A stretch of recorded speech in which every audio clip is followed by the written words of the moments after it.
Hello, people. It's another live Q&A. Cheers. I hope you've all got a beer and I hope you can hear me okay.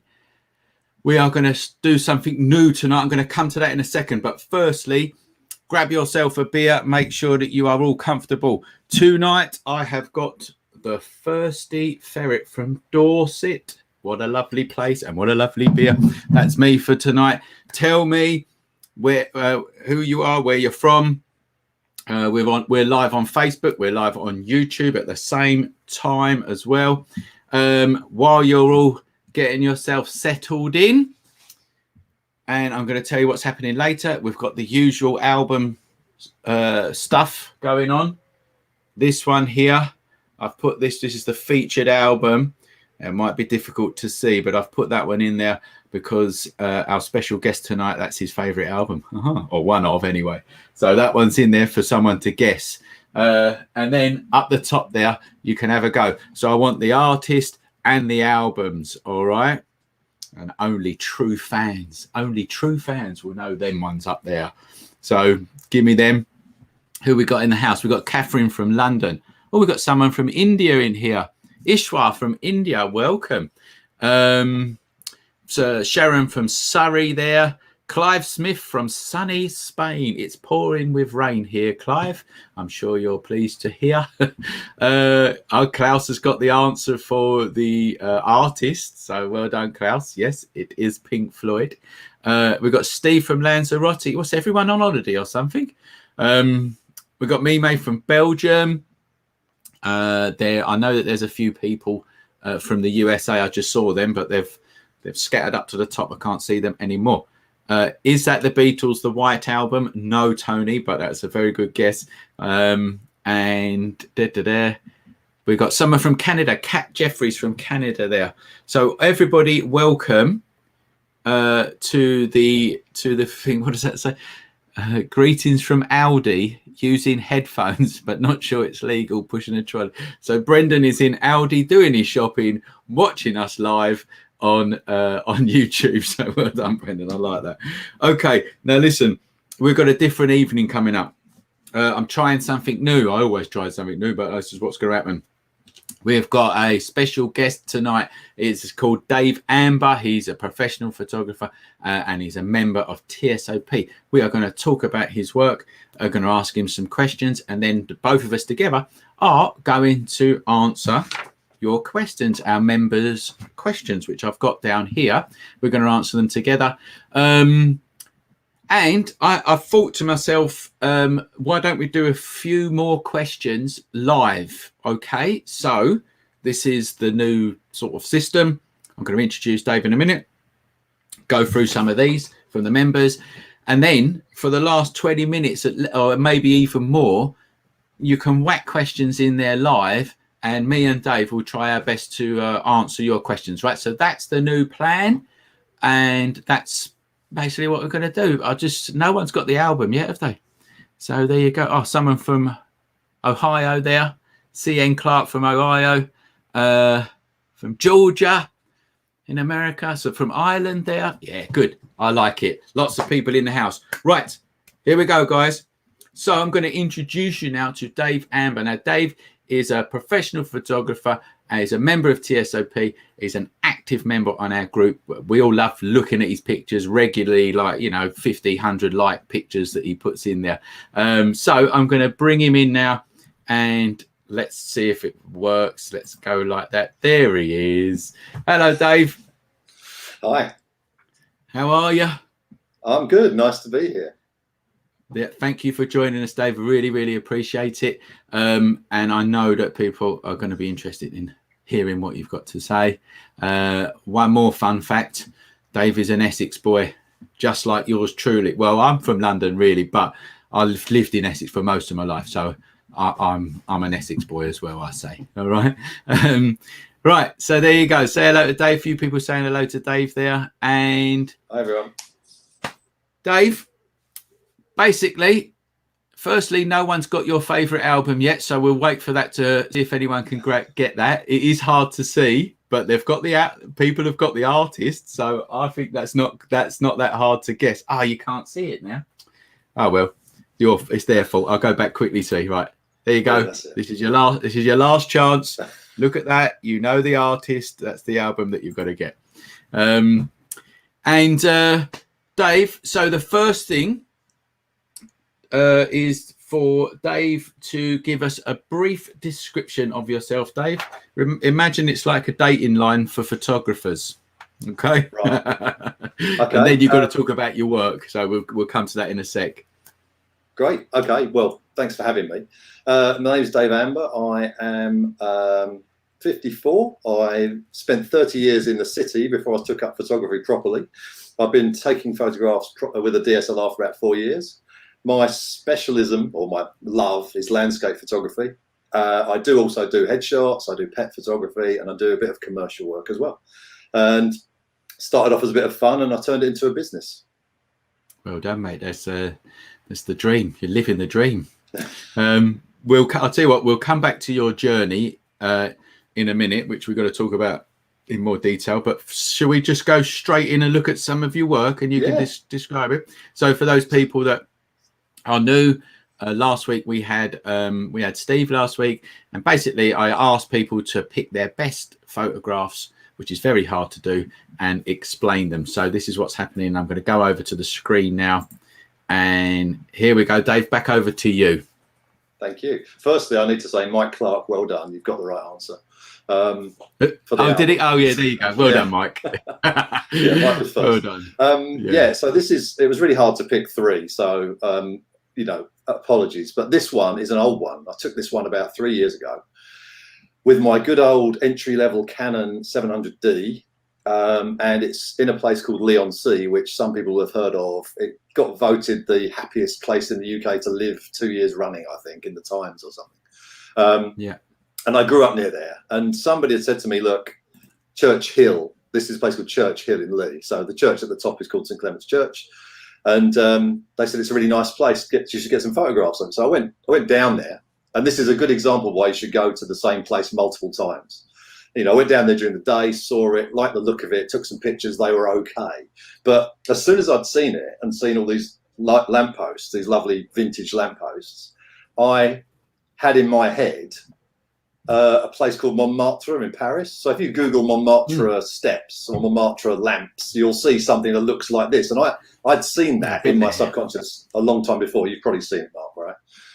Yeah, so it does actually. Now you've said it, I can see exactly what you're saying. Yeah. That was my inspiration. So I thought, wouldn't it look good with the sun going down, with the lights on? And so I set my tripod up. It was a really nice day. It was about April or something. And it had been a really nice day. And there were people up and down this hill all the time. And it was just like people going up and down. I'm just waiting for them to get out of the way. I'm there with a tripod. And I'm just waiting for these lights to come on. And, you know, firstly, one would come on, then the light would get a bit dimmer, and the second one would come. I was just waiting for these so that all the lamps are lit. And in the end, you know, I've got people coming out and talking to me what you're doing, because you're sort of sat there with the camera on the tripod. And I just, you know, I framed it well. I was using very, very cheap filters at the time. I was using, you know, sort of 20 quid off Amazon filters. I've got the settings here. It was a 5-second exposure, f14, 39 millimeters on a kit lens, ISO 400. The reason it looks like this, obviously I took the shot in color in RAW, and this is one of the very, very few shots in my portfolio that I used a preset on. So I actually used a preset on it, which I paid like $10 for. You probably can't see the resolution very well there, but I used a black and white preset that still is a go-to preset sometimes for black and white. So I love it. I mean, most presets I don't bother using anymore, but that one I really like, and it did really help. It really improved it in black and white. Although I've sold, you know, out of all the images I've sold, I've probably sold most of this one shot. Framed photos, aluminiums, acrylics. You know, I sell this as a sort of £25 framed A4 photo, and then I've got a guy that came back and bought, you know, a sort of 200 quid aluminium, sort of a metre higher. He bought 3 of them for the wall, 3 different shots of Leigh. Does he live in Leigh? Yeah. It really resonates. People like the photos of their own area, don't they?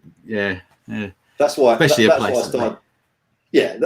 When I started up, I thought I'm just going to photograph the local area, because that's sort of, it resonates with people, and you just want to get an emotional reaction out of people, don't you? That's right. And if you look at I mean, technically, it's, you know, the lamppost is on the thirds line and all that stuff. So I've sort of cropped it to work, but tried to get the composition right in camera, really. But it required a little bit of cropping, and obviously the preset and a bit of developing. Yeah. All right. Well, fantastic. One of my favorite shots, that, and it's an old one. It's funny, isn't it? I think whoever you pick, whoever I pick to talk to, that always go back to one of the first, because when you ask what's your best ones, you always go back to one at the start, because it always resonates with you, doesn't it? Because it's what got you going. Anyway, let's go to the next one then. Yeah, next one. There we go. Durdle Door, which I've also got on the wall here. Look, there it is. So I took this last September. We had 4 days down in Bournemouth, and I've been desperate to get a photograph of Durdle Door, which is probably one of the most photographed areas in the world, on the Jurassic Coast and the south coast of England. For anyone abroad, most people photograph this through the arch. They go down on the beach and they shoot through the arch, which I also did. But I, you know, when I got there, I like sunsets. So if you look at my photos, I do loads of sunset photography or sunrise, and I tend to like shooting into the sun, which I know is tricky, but I like doing it. And the view the other way wasn't as there's some there. The view the other way was nowhere near as nice. You know, it was okay, the view through the arch, but the view towards the sun was better. So I stayed up the top at first, and tripod out, super low. You know, I tend to take most of my tripod shots, I'm down on the first set of legs. I'm not up high. I'm sort of down about sort of 60 centimeters off the ground, or maybe a little bit more. Test your back out. There. Oh yeah, absolutely. This was, but it was a long exposure. So the settings are, hang on a second, let's find it. It was 25 seconds, f20, 16 millimeters, ISO 100. Now, I use leaf filters. This was a 6-stop filter to smooth out the water, and probably a 2-stop ND grad for the sky. That's my go-to long exposure filters. I mean, people buy big filter sets. You don't really need them. I mean, my go-to filters are the 6-stop and probably the 2-stop for the sky, or a 3-stop for the sky. Yeah. Well, a hard grad or? Those are medium grads, so I don't have hard grads. Right. Hard grad might have worked better there because of the hard horizon, but I only have a medium grad. Yeah. So, and don't bother buying a 1-stop grad. Never. I never ever use it. No, neither do I. Funny enough. No, it's just one of the things. You buy a set of 3 and you only end up using 1 or 2 of them, and it's actually it's a false economy. So what I like about this one is, one, it's not the traditional view of the arch, and secondly, I managed to get the leading lines of the steps coming in from the corner. And I have to thank you, Mark, because without your Photoshop course, there were about 50 or more people on that beach. So I've photoshopped everybody off the beach. There are also a load of moored up passenger cruisers. So because of the pandemic, we've got all these ferries. So in that background there were about, 4 or 5 massive passenger cruisers that were just spoiling it. So, and I couldn't have taken all out without doing the complete guide to Photoshop course. So, cheers. So that was helpful, and that's Yeah, I'm glad it helped. And I was actually thinking, to myself, God, that looks nice and clear. It's normally absolutely ram-packed with people, isn't it? It's a real tourist spot, isn't it? Even if you get down there at like 6 in the morning, I think there's always photographers down there, so you're always going to have somebody in your shot. I mean, this was it was a nice evening. People were on the beach having picnics and that. There were loads of people there. I like the way when you get there that no one realizes the walk that you have to go to get to it. You have to sort of literally go down like that, don't you? And then coming back's a nightmare when you come back from that place. It's a fantastic shot. I tell you what, I like the coolness of it. Like the light's very cold. And normally you see the warm light, don't you? Especially at sunset. I actually, when I'm doing it, if it gets behind these clouds, like what's going on here, the sun goes behind them, it really starts to annoy me because I think, fucking, you want the light to hit. But actually, sometimes it works, doesn't it? Sometimes it gives you a flat light and a cool light, and it works, which it has done here. But great shot. And also, guys, don't forget, you could type in, tell us what you think as well. Give Dave bits of praise. Someone's put in the comments there about sun rising in the arch 2 weeks before and after Christmas. Murray Palmer. I think. What's his name? There's a guy on here, Adam, who has got that shot. Get the sun in the arch. Adam Smythe. Smythe. Smith Smythe. I think it's pronounced Smythe. I think he's in here somewhere, isn't he, Adam? I think he is. Maybe we'll get him on sometime as well. He could show his one. It's a great place. And like you say, it's a nice view. I've never seen this view of it, actually. I must admit. You have to climb over something to get to this part, don't you? I think. Yeah, is that right? Or you down climb over the. Yeah, that's right. You go halfway down the steps. Yeah, that's it. So many people about, but I had one chance to get the shot. This is sometimes I like to go and spend a lot of time, normally in one location. I just had to get on with it because the sun was disappearing. There were people about. Sure. I just stuck the tripod down and took a few shots, and it worked out. Yeah. Brilliant. Right, let's go on to the next one. And if I can press the button, that is. Here we go. Okay. So this is now we've got the iconic. Light, we're now near home now. This is Southend-on-Sea, which is about 15 minutes from where I live. This is the longest pleasure pier in the world. I've taken Jamie so many Oliver's at the end. photographs. Jamie Oliver is at the end, yes. Although not at that time in the morning. So No. this was a sunrise shot. So I'd been down there many times, and I took some shots from the other side where I've got a really nice silhouette of the pier because the sun's coming in from the left. But I thought I'll try it from the other side because actually nobody takes pictures from this side of the pier. So I sort of walked under the pier, got to this side, and the structures, if you look close, the structure's beautiful. There's the ironwork and that, it's just fantastic. But it doesn't always look pretty, you know, and this was a nice sunrise. The sun was just coming up. It was about 7 o'clock in the morning. I think it was about October. And, you know, my favorite is long exposures, right? So this will still be a 6-stop filter and probably a 2 stops on the sky again. 2-stop grad on the sky. I was really pleased with the results, you know, and this is a good example about going back to places because I've taken pictures from that side before that just don't look, you know, 10% of what this one looks. So I really like this one. And again, it's been a popular one. I've sold quite a lot of copies of it. You know, some late, I sold a big sort of 40-inch framed print of it to a lady who got engaged on the pier, and there's someone else bought a big one that went fishing with their dad on the pier, and it's really, so I like it when it resonates with people. Yeah, definitely, yeah, it's a lovely picture, and we like the pier. I've not been there for a while, you know. I'm getting nostalgia here, Dave. I need to go back to Southend when we get it's some open chips. again now. Well, exactly. Is it the pier? Yeah, it's open. Yeah. Right, let's go on to the next one. Oh yeah, okay. And just for people, we're going to America now. Yes. Yeah, well, why not? Let's keep it international, right? So this is not a long exposure. This is there's someone here for the 49ers fan will know all about this. Well, we went to San Francisco on holiday, 2019, and everybody bikes across the bridge. So you rent a bike, you ride a nice coastal path all the way up to the bridge, and then you go over the bridge. And that bridge is actually a pig to photograph because it's nearly always covered in mist or fog. So, you know, you hear stories from people where they've tried to get a picture of the bridge and it's been covered in mist. And we were only there for 3 or 4 days. So it was like, we've got to get a shot of the bridge. So I've got all my camera gear on my back, in the rucksack. I'm on this rented bike with the family.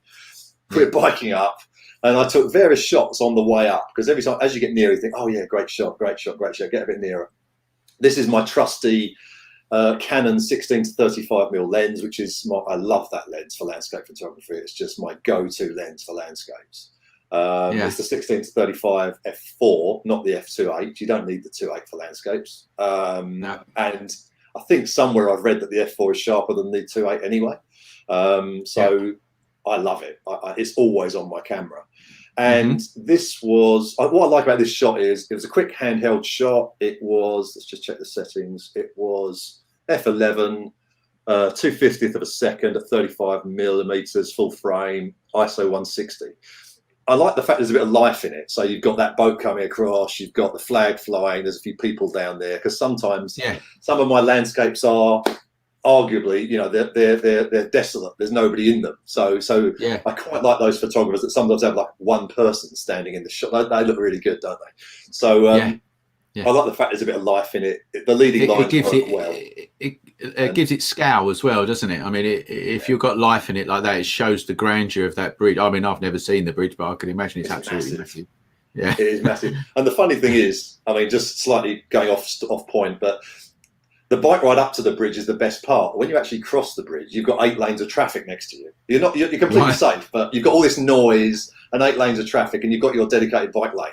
And that bit was just no fun. The fun bit's coming up to the bridge and going down the other side. But I like I quite like the composition on this one as well. And when I looked on the back of the camera, I thought that is the money shot. That's the good one.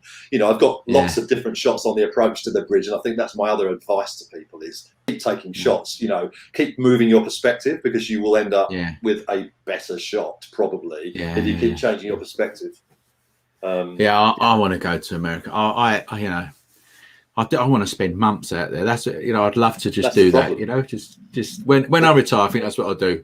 When I retire, just do 6 months a year out in America. Just go around, eat burgers. You could. I mean, the thing is, they've got so many, all the canyons and that. We went to, it was my wife's 50th, so we spent 2 weeks out there, and we'd been into Yosemite before this. And Yosemite is just mind-blowing. It's so beautiful. It's just a photographer's paradise. But it was midsummer, so all the skies are just clear blue, and you've got to have some cloud. You know, you've got to, for all of my landscape shots, you'll find some clouds in them, because otherwise I find the sky gets really boring if it's just plain blue. So that's the only thing. It was too clear, but it was lovely. Yeah. No, it is fantastic. And talking of the USA, I'm actually, if anyone from the group, one of our members from we've got loads of American students. If you want to be on the live Q&A, let me know, because I think actually it'd be interesting to get some.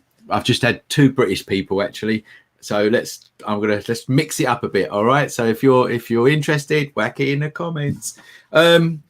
Listen, fantastic photos, Dave. Now we want to know about you. Okay. So I'm going to interview you, Dave. I'm going to ask you some questions. All right. So tell us about your journey into photography. I know you briefly touched on it a little while ago. So, you know, we've all got a journey coming into photography. There's going to be people, you know, photographers watching this, but there's also going to be people that have been doing it for like a month. You know what I mean? So tell us your journey. Sure. I've always been interested in photography, but up until 4 years ago, I was using a compact digital camera on auto, dare I say it. But about just before I got to my 50th birthday, we'd been to America on a couple of times, and I'd ended up in one of Peter Lick's galleries. I was saying this to you the other day, Mark, and Peter Lick is a Australian photographer that operates out of the States. So a lot of the American members will have heard of him, and he's taken some amazing pictures. And Antelope Canyon, if you Google Antelope Canyon, that picture just blows my mind. Those pictures of Antelope Canyon, and I thought, I want to be able to do that. And that was really where the inspiration started to think, I want to get into photography. So I asked for a camera for my 50th birthday, and my wife put me on a beginner's course at this place in London. Sorry, Mark, I don't think the School of Photography was there 4 years ago. No, I didn't know obviously not as good as Smart Ones. No, obviously. Well, no. And I started off, and I went on this course, and they lend you a camera. It's only a 2-day course, and they lent me a Canon, I don't know, a basic entry-level Canon, and I really liked it. And I got the bug, so I got the camera for my birthday, just with a kit lens. I think I got you get the 18 to 55 with it. I then got a 55 to 250, which is a great EFS lens, actually, really, really good little lens. And started taking photographs with no intention of monetizing it, making it a business of any kind. Just I liked doing it, but I very quickly knew I liked landscape photography more than anything. So for about the first year, I just took loads of photographs, you know, good and bad. You know, and some people say, you know, you should throw away your first 1,000 photos. Well, that's probably not quite true, but you probably should throw away about 80% of your first 1,000 photos. Yeah. And that's you throw away 999 of them. Get rid of them. Exactly. Yeah. So I took photos for about a year, and after about a year, I thought, you know what, maybe I should try and sell some of these. You know, I had enough. Yeah. I had enough to have a bit of a gallery going. Didn't have a website, didn't have a Facebook page or anything, and I started. I thought I'll make it a small business. So I started up a Facebook business page. I got myself a website. Went to the photography show in Birmingham, which is lethal if you've got money to spend. Leave your credit card at home. Yeah. So I went there, and I ended up going from a sort of Canon 700D to a Canon 5D Mark IV, which was a bit of a jump. And that would cost you a few quid. It did. But I sort of decided then I was going to make a business of it, so I needed to get a full frame camera and all this stuff. And I didn't need to go as far as 5D Mark IV, but I thought I just did. Right. And I don't regret it, because it's just a fabulous camera. I just love it. And I bought a few L lenses at the time. But, and I will talk about this a bit later, I got some help with that. So I found out locally that you can get grants. So I did get a grant that helped me with about a third of the cost, which helped. So that helped me get my kit together to start off with.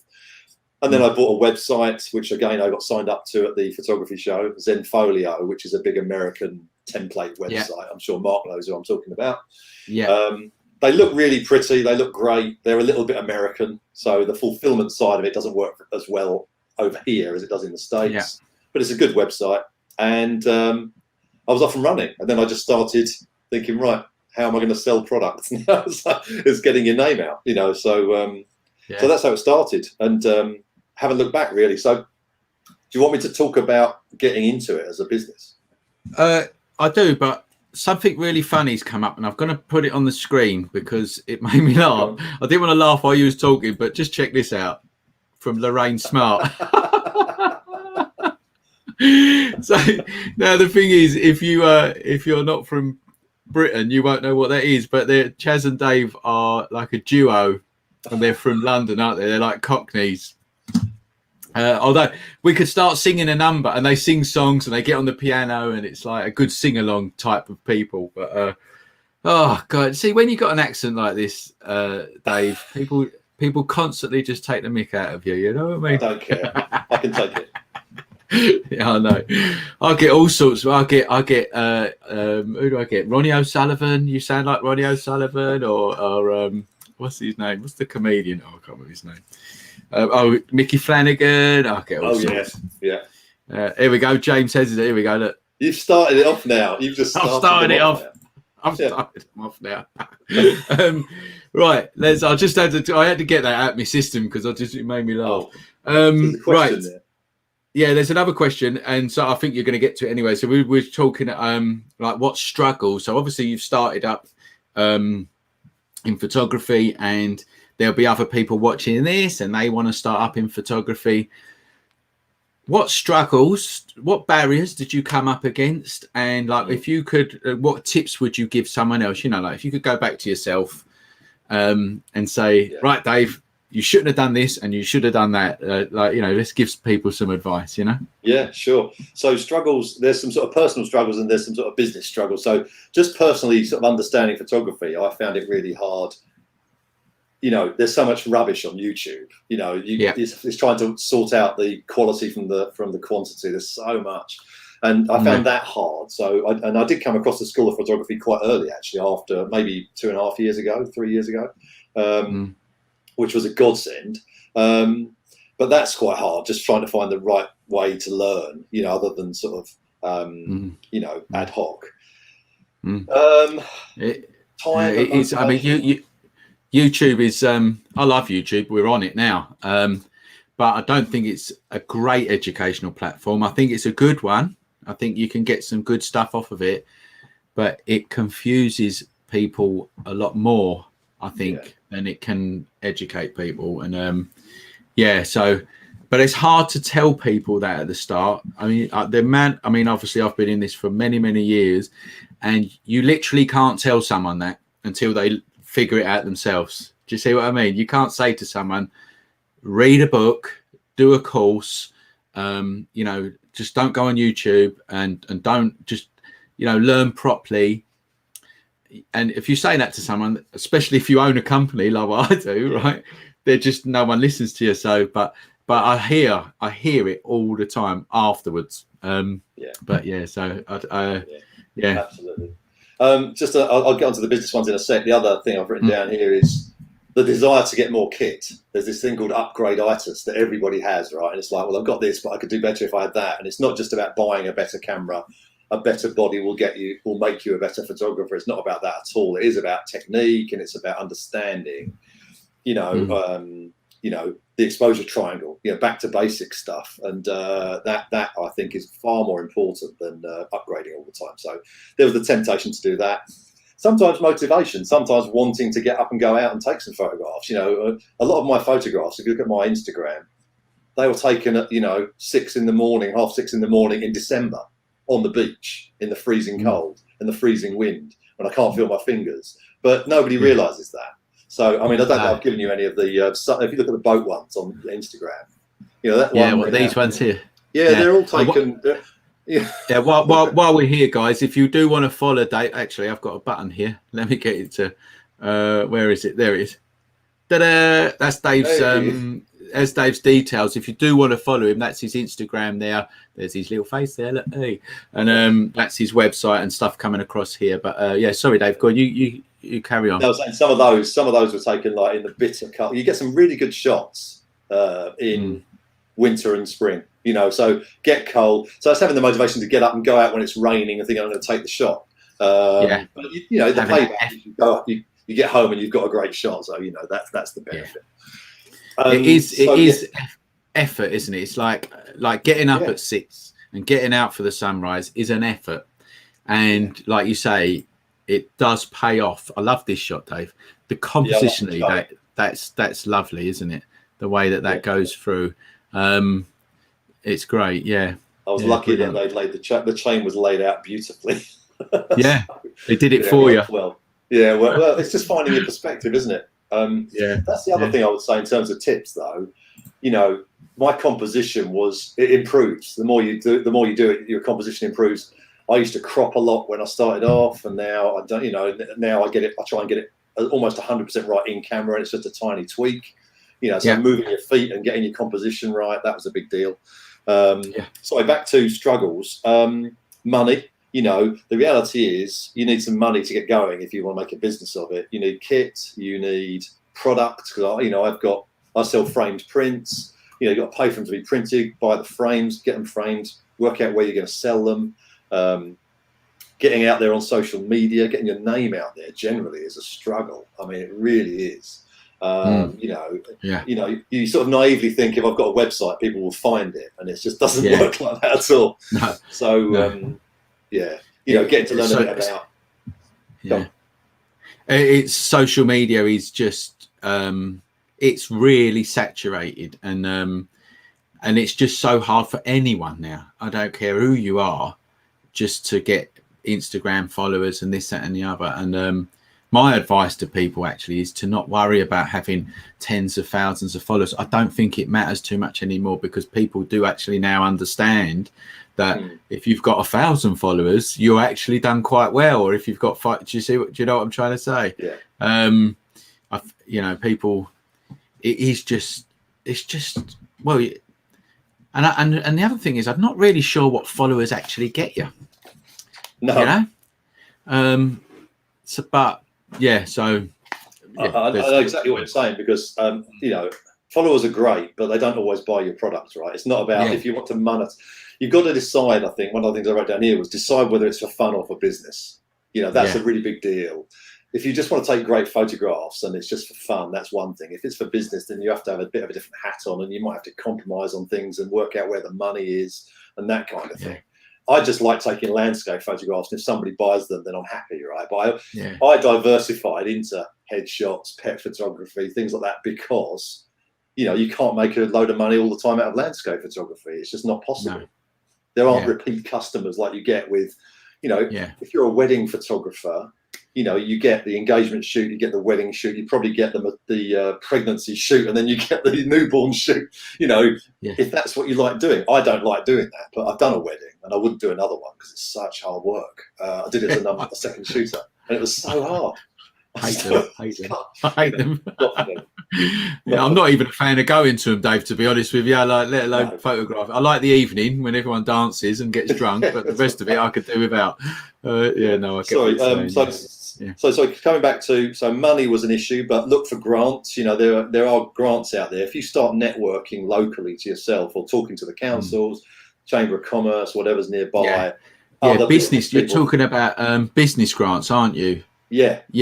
There is, if you're in the UK, this is to people that are in the UK, there is actually a lot of grants going around right now because of coming out of COVID. I don't know the names of them, but I get it because I'm on the Braintree, because my business is in Braintree, and they send me emails and that. I'm not eligible for them because I've already got a business, but they're there right now. Your local council is the people to go and see. So go on their website and Dave's absolutely right. There will be grants out there if you want to start a business, or if you've started a business and you need equipment. That's exactly what the grants are for, isn't it, Dave? I don't know. Definitely. You have to sort of have an idea how you're going to grow your business, and you have to have a basic business plan. They want to know, if we give you this much money, is it likely to help you get from here to here? Sorry, here to here. That's right. Yes, but they're not going to. You don't have to prove that. It's just about saying that's what it'll help me do. It's all about. It might not turn out like that. No business plan ever does turn out like it's originally written. So yeah, there are grants out there. Getting to understand marketing, and how to market yourself. I realised pretty quickly that just putting, I'm not going to sell Peter Lick $2,000, prints of the wall. I'm going to start with £25 framed prints, and then somebody will go off and they'll like it so much they might come back and buy a big. And that's what's happened. So it's gradually, you start with modest stuff that people can get in. I'm a business to consumer. I'm a B2C business mostly. I do commercial work as well, but mostly business to consumer. Consumers don't want to spend hundreds of pounds necessarily straight away, but you do need to know your value. So pricing is another one that's a bit of a challenge, trying to sort of work out how should you pitch yourself. And I don't discount, so I don't do money off. I just say, this is the price. If you want it, buy it. And I might do a deal if somebody buys 3 or something like that, but just generally I don't tend to discount. You've got to know your value, because you put a lot of money into getting the business going. And and you can't lose money. At the end of the day, you won't have a business if you lose money. You've got to earn money. Not for very long. Trying to benchmark pricing was hard. Trying to work out, okay, what should I sell it for? What's he selling it for? And it's really hard to find people that compare to yourself. So I had to mix and match a bit. I looked up some other people's website pricing. Sometimes it's not clear, it's not transparent. And then you just work out your cost and make a markup on it and say, well, I need to make at least this much markup on it to make it work. And do it like that. And that seems to have worked. I mean, generally, I don't get people complaining about the pricing. So, good. What else have I got? I think that's pretty much it on the sort of challenges and the tips. Yeah, well, it's really helpful. I mean, if you think it's helpful, there's a few people that have come up here already. Andrew Reardon here. I'm at the stage where I would like to set up a page to sell, but no idea where to start. I mean, my advice, you give some in a minute, Dave, but my advice is a Facebook page is a lovely place to start, isn't it? Definitely. You can't really go wrong with a Facebook page.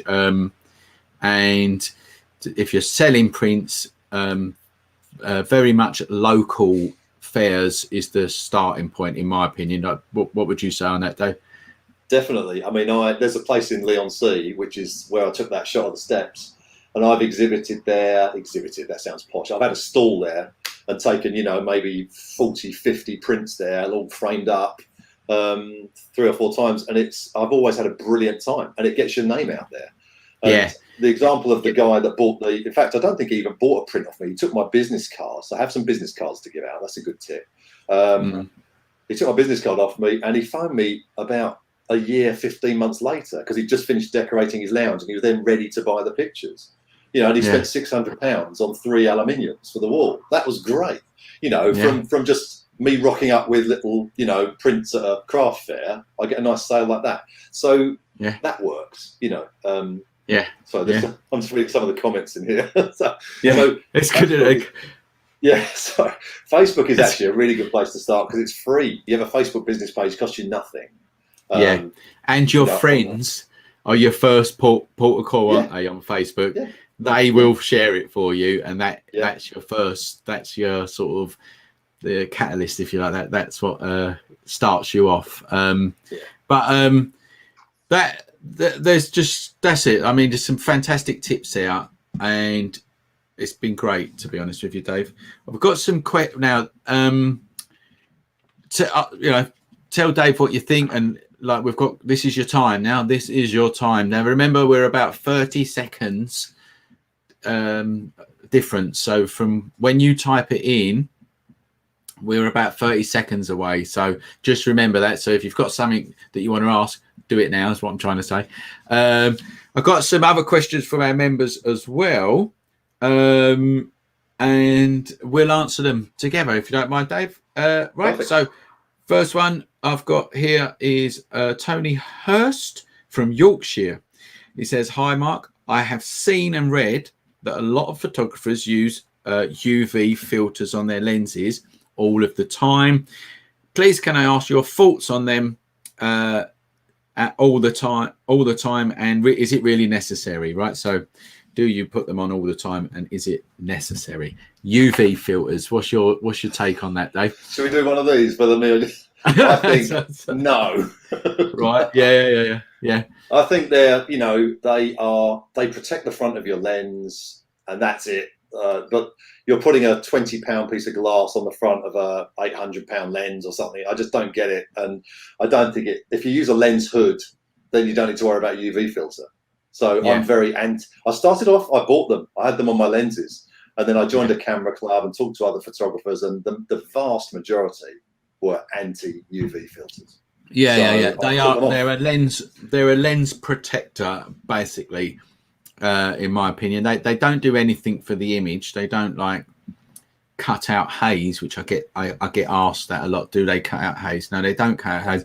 They do protect the lens. I mean, if it don't do any harm, if you if you've got a lens hood on, that's going to protect it anyway. Like Dave said. So yeah, it's a lens protector, to put it totally. If you've got like £1,000 lens, it will protect the front of the glass.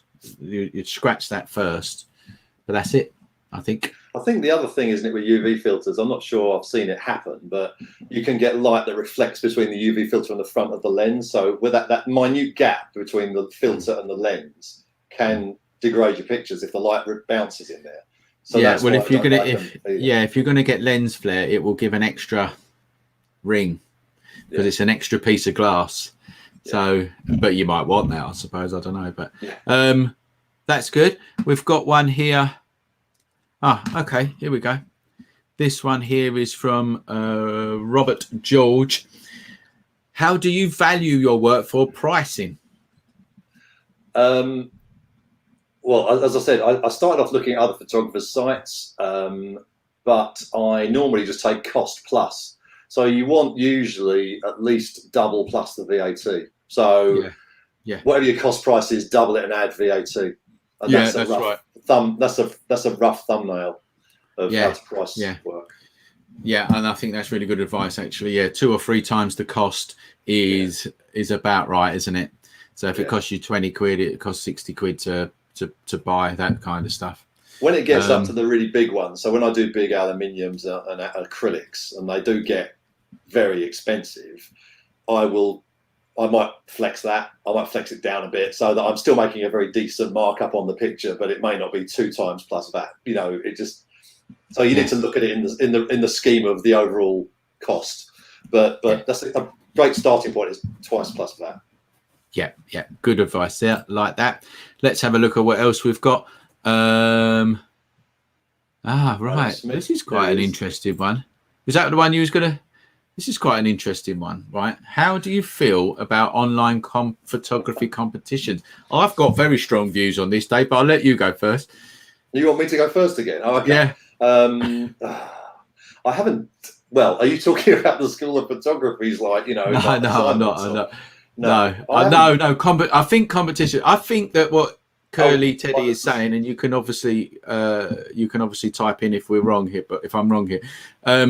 I think you're talking about the ones that you pay for to enter. So there's competitions out there that you pay for, and sometimes it's like $30 per picture, or if you want to submit 10 pictures, it's only $50 and that kind of stuff, right?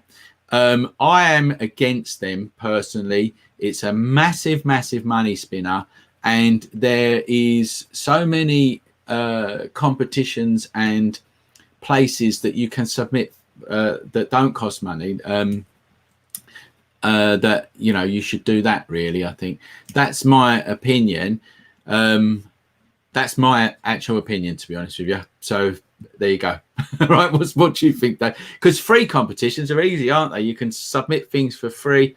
I mean, the British Journal of Photography, which I've just subscribed back to, as a matter of fact. I used to always buy the British Journal when in the 90s. No matter where you went, there was a copy of the British Journal on the if you was in any studio or anywhere, it was always a copy of the British Journal, and you could read it. It was a papery thing when I was young.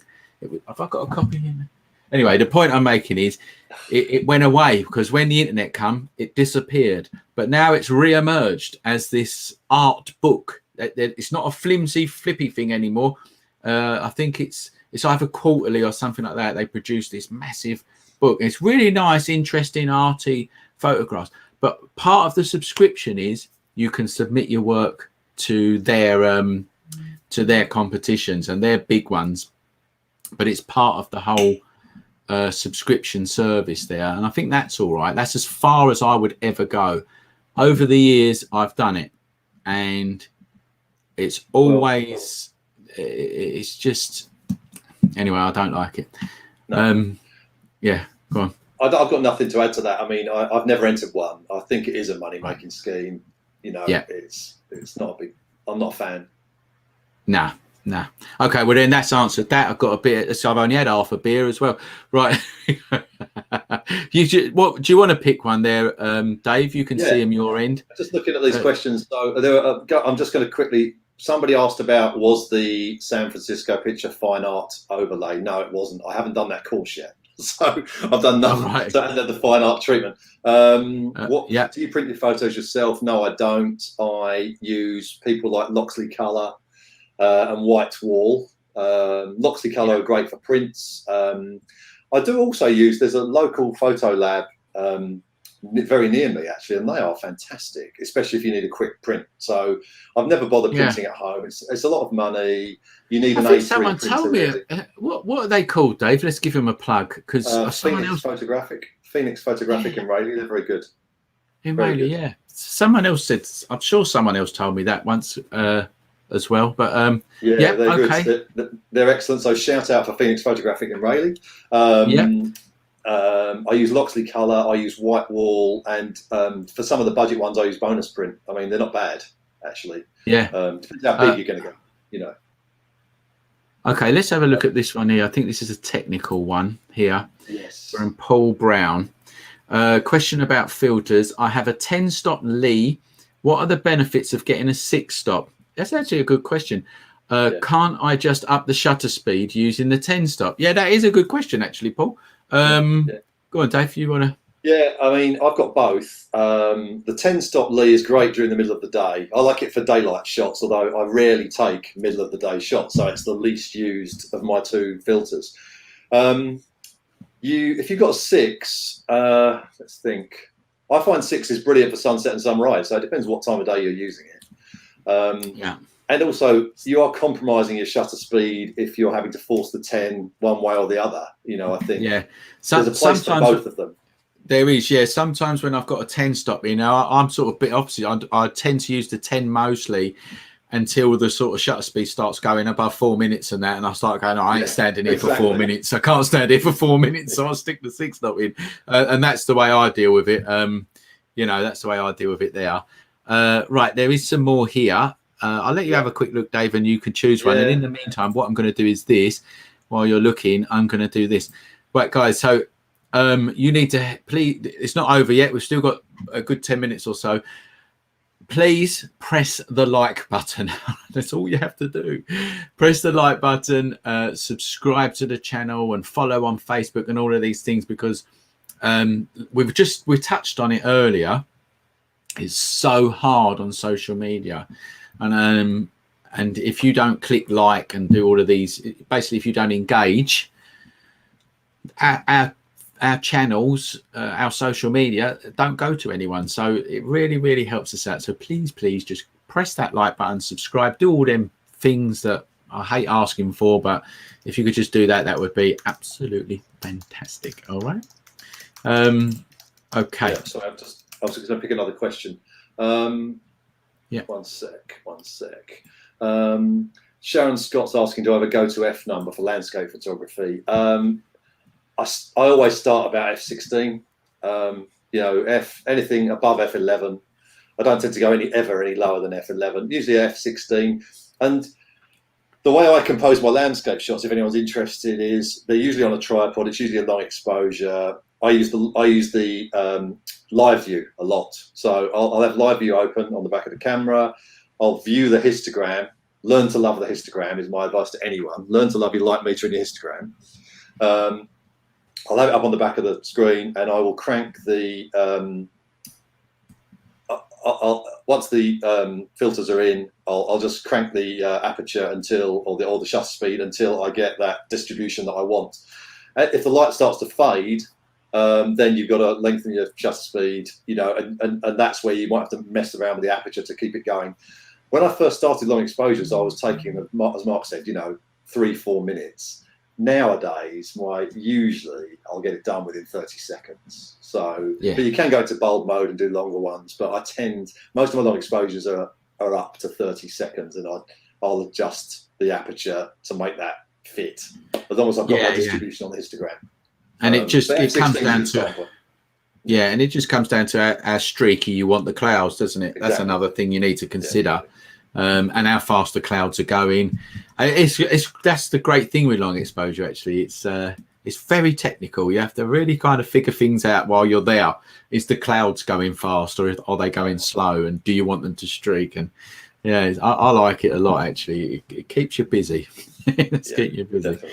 There you go. Adam's in the house saying evening, lads. Evening, Adam. I hope you're having a drink with us wherever you are. Can you see any more questions there? Just looking. Pricing we've talked about. Where is a good place? This is quite a good one, actually. Hang on a minute. Let's go for this one here. Catherine, where is a good place to get constructive criticism, right? Friends tell me I'm good, but I need to know where and how to improve. So your friends and family are not a good place to go for constructive criticism, because they're not going to tell you that you are crap. And constructive criticism is one of them things that, because the photography is so subjective that it's, well, my advice is to look at photographers that you actually like. It could be on Instagram. Galleries is a good place, and look at their work and study the way that they're doing their work. And if your work is not getting to that standard, then that's your constructive criticism, isn't it? And you just have to figure out how to get to that standard by learning, basically. Very hard constructive criticism. The only real we get it all the time at the School of Photography. Obviously, we've got a group and everyone can give their opinion, and they're very nice and friendly, and people do give good constructive criticism. It's not like just being your mate. People do give opinions, but it is an opinion. The only place that I've ever got decent constructive criticism in my career was when I went to university and when I was doing A-level, doing college. Because you're sitting in front of a proper tutor, you're there for 3 years. You get to know people. You're with your peers. You're with your tutors, and universities get people in, and you discuss with people and whatever else. And that was it for me. But apart from that, I don't really take no notice of anyone. I've got to be honest, Dave. I don't know about you. I don't really take no notice of no one. But I did it when I was at uni. Because I respected my my peers and my tutor at the time. But what's your opinion on that? Because it is. Well, one thing I didn't mention earlier was I think it is worth being a member of a camera club, which is a good thing. So you'll tend to be with other photographers, and they might give you some honest feedback on some of your photographs. So that's always worth looking at, camera clubs. I'm not. Everyone can, every photographer can find 100 things wrong with their photograph that the other people don't see, right? I could pick holes in all of these ones we've looked at tonight and tell you, that should have been better, that should be better. So, but the reality is a lot of people don't see it. So I think colleagues, not family, colleagues, camera club, if you're open to criticism, should I have cropped this right? Be specific about what you want to know about. Do you think I've got my aperture right? Do you think I've got my shutter speed right? Do you think? I look at some pictures online. I'm not talking about the School of Photography, just anywhere. And if they put their settings up, I think, well, why the hell was he up at 1600 ISO? I just don't know why. You could have done that on a half the shutter speed, or whatever, and it would have worked. So, there's a place for it, and I think as long as you're sort of honest, and I know that my first 1,000 photographs, as we said, 999 of them probably weren't very good. So the more shots you take, the more confidence you'll build. Yeah, exactly, and and it's the likes on. I get that a lot. I'm not getting many likes on Instagram or Facebook. Just ignore them, man. The algorithms on these programs are so complex. I don't even know what goes on. Yeah, you just got to get out there like Dave has and see if you can see if they sell. that's where Exactly. you that's where your true that's the proof is in the pound notes. The proof's in the pound notes. There you go. I've got to try and hide that comment now. It's right there. I got it there. There's a question here about exposure bracketing and long exposures at the same time. No, I don't. Yes. I don't bracket hardly ever. This one here from Mick Sullivan. Can you do exposure bracketing and long exposure shots at the same time? Right, yeah. You can, but you generally wouldn't because of the clouds in the sky. But you can. I've done it actually. I've done it a few times. I've done some HDRs, some long exposure HDRs, and you just mask out it's called ghosting. When it's called ghost, and actually Lightroom does a great job to remove it for you, as a matter of fact. I find that there is a place for it. I've got to be honest, especially when you're shooting into the sun and the exposure is so hard to get. You do bracketing for that. I do anyway. I don't know about you, Dave. I don't do a lot of bracketing actually. I tend to try and get the filters to do the bulk of the job. I'd rather try and get the filters in, kill the sun, kill this bright sky with that. Saying that, I think there was one on my Instagram recently, the Crowstone. I forgot my filters, so I bracketed that. And I bracketed it just with live view. So I made sure I took the bottom end of the histogram, then I took the middle of the histogram, then the top of the histogram. So there's the Crowstone. It's near the top somewhere. Sort of fourth one. That's it there. This one here? No, that's it. Sorry. So that's just bracketed because I just didn't have I only had the tripod and the camera and no filters, which is not like me. So I bracketed it and did an HDR merge. Which came out all right. Came out all right, actually. Yeah, it's nice. Yeah, it's that's a famous thing in Southend as well. Chalkwell, isn't it? That's right. That is. Yeah, Chalkwell. Yeah, I photographed that myself. It's a nice thing. So what we'll do is we will answer one more question. But before we go, listen, guys, this is the new format that I was thinking of doing. Okay, you've just had it firsthand. I think it works quite well. But you need to tell me, because this is for members mainly. I know it's on YouTube and it's live for everybody. I do that because it's just easy for everyone to access. So members, let me know what you want. All right, if you like this system, let me know and we will do it more often. Right, let's Debbie has got one of the albums. Hey, I'm gonna come in the middle there, sorry like that. And what should we finish up on, Dave? Have you seen anything there? Just scrolling through. I went to. There's a question about ISO. Do you maintain a hard and fast rule? If I'm on a tripod, I'm always at the lowest ISO. So if you're on a tripod, ISO 100, which is the lowest my camera will go. But you shouldn't be afraid to push ISO because at the end of the day, if you're taking like birds in flight, is a classic one. You're probably going to need a high ISO to get moving birds because you've got your shutter speed high. You've got your aperture wide open if you can to try and get, keep it as fast as possible, but you're probably still going to need auto ISO to get you there, to get you to that shot. And, and the other one with birds is use spot metering to try and keep the bird exposed right and not the bright sky. Well, I've got, I've pushed it on a long exposure, pushed the ISO up because I had the timing right and the sun was going so quick and I just thought, oh shit, and I just whacked it up to 400 and got the shot, and I did manage to get the shot. There you go. And it's only ISO 400. And funny enough, I can announce this now. I'm going to announce it. Talking about ISO and birds and wildlife, it's just reminded me. We've just signed up a photographer called Andy Rouse. So you may have heard of him. He's a wildlife photographer and he's big on Instagram and he's got some fantastic photographs.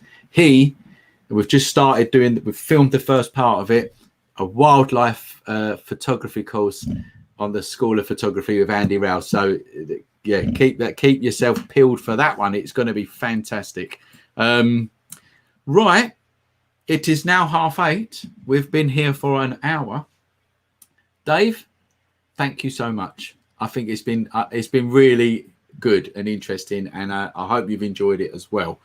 And we've had loads of people online, loads of likes. Please like, everybody. Please click that like button and subscribe. I've told you a million times. Don't forget, go and check Dave out. Let's go over to the thing again. This is his Instagram feed. There he is. Look, smiling. Look, who would not like that face there? Look, eh? Right. There he is. Go and check Dave. Yeah. Go and check Dave out there. And don't forget to like this video and tell us, like I say, tell us what you think. You can tell us here in these comments. It'll be nice. Or you can put it on the group, the members group. You know what to do. That's it. Thanks. We can say goodbye and arrivederci and all of that stuff. And I'll see you next month. Cheers, Dave. Really appreciate it. Cheers.